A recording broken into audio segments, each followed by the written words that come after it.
Okay, here's a quick little how to solder your patchbay movie. I'm going to take a piece of wire and I'm going to go back about 3 finger lengths, and I'm going to put a little crease in there with my thumbnail so I know the length, and I'm going to take my strip master and strip the insulation off my 3 wires inside, and I'm going to take my ground wire and put a little piece of heat shrink over that. And it's too long, so I'm going to cut it back just a little bit, some clippers, and that's better. Okay, good. Alright, so let's take our strip master and we'll strip back a little bit on our tip and ring.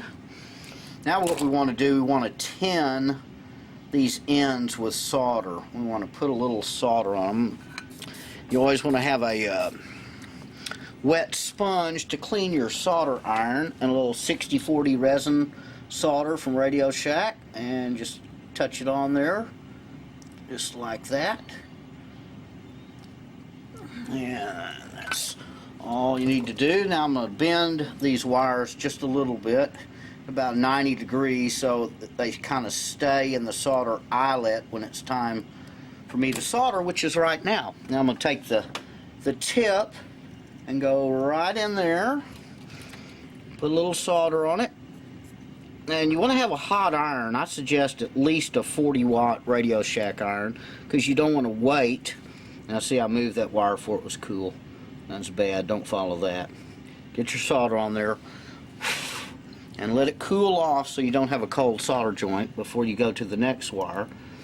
Stick the next one in there. Yeah, you want to have a hot soldering iron so you don't have to sit and wait. You want to do it really quickly.